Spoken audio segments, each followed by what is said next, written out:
everyone, how are you? Today we are going to start a new chapter of SST, that is chapter number 9, Forest and Wildlife. That is on page number 67. So everyone take out your books and open page number 67. Okay, so we are starting a new chapter, Forest and Wildlife. So first of all, we are starting with the natural resources. All of you know about resources. What is resources? Resources is something which we use on our daily basis, that is resources. If I need water, then where I am getting it from? This is our resource. So for natural resources, something which you need on daily basis, this is called resources. Okay? And natural resource is something which can you get from nature. It is available in the nature and you can get it. This is called the natural resources, which you need on daily basis and you can get it from the nature. Now, natural resources are of two types. First is exhaustible natural resources and second one, that is inexhaustible natural resources.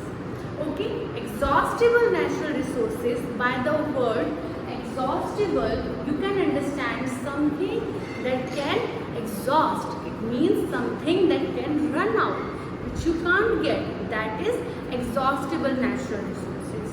There is another term as well which we use, that is non-renewable natural resources. This is called a resource which once it is done, it is finished, you cannot get it naturally. Okay, it takes longer period of time to get it.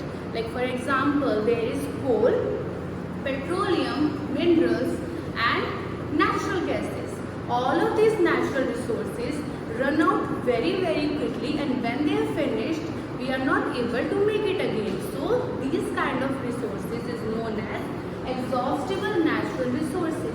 Another term for that is non-renewable natural resources. By the term renewable, it means which can get renewed. It means which you can get again. So these exhaustible natural resources, we cannot get them again. Okay, once they are finished, they are finished. Another, that is inexhaustible natural resources. Inexhaustible natural resources means this is renewable. Means they cannot get exhaust very quickly, and once if they are getting exhaust, they can get it again. Okay, so some few examples for inexhaustible natural resources are soil, water, sunlight, air. These are all written in your chapter. So while I am explaining you, after that you can as well read the chapter again and you can get a better clarity of it. Okay, so what we have completed till now, that is natural resources. Natural resources is something which you use on daily basis, and these resources come from the nature.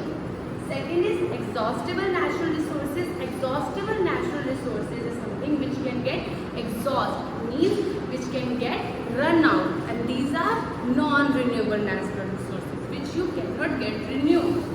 Another one is inexhaustible natural resources. It means you can get them again. These are renewable. Okay, you can get it again and they will not get run out very easily. They come from the nature as well. Okay, now if you are having the resources, so a basic thinking is that any resources which we are having, we have to make sure that we use them carefully, and this is our responsibility to save them. So our next topic is conservation of resources. Okay, by the word conservation, you can understand that conservation means to conserve something. It means to preserve something, save it. So if you are having the resources, our first responsibility as a citizen is to conserve them, to protect them. Even if we are having exhaustible resources or inexhaustible resources, both resources can be preserved and we should protect them. For an example, if you are having, for exhaustible resources we have learned, these are coal, petroleum, minerals, natural gases. So all of these exhaustible natural resources can be very easily extinct. So extinct term means which can be finished. So it can easily be extinct. So it is our responsibility to protect them. How will we protect them? How will we conserve them? by using them in a good sense and in good ways, by having a thinking properly that okay, we have to use them in a proper quantity so that we cannot get run out of them easily. Second, that is inexhaustible natural resources. I have already given you the examples. That is air, soil, water and wild animals as well. So what we have to do, if we are continuously killing the animals in the forest, what's going to happen? They are inexhaustible natural resources. It means they can be reproduced again and again. But if we are hunting them in the larger quantity rather than they are producing, then what's going to happen? They will extend. It means they will finish out. So it's not just about exhaustible natural resources or inexhaustible natural resources. It's about both of them, that we have to conserve them, we have to protect them so that we will not get run out of it. Okay. Our second again topic is that is forest and wildlife. Okay. That is, for the first we are going to cover forest and their importance. All of you have already know forest, have heard about it from since childhood. Okay, so what is forest? Forest is a large area, land form where there is plants, okay, where animals live. So our India's 1/4 part, total 1/4 part is covered with forest. You can see that picture as well in your book.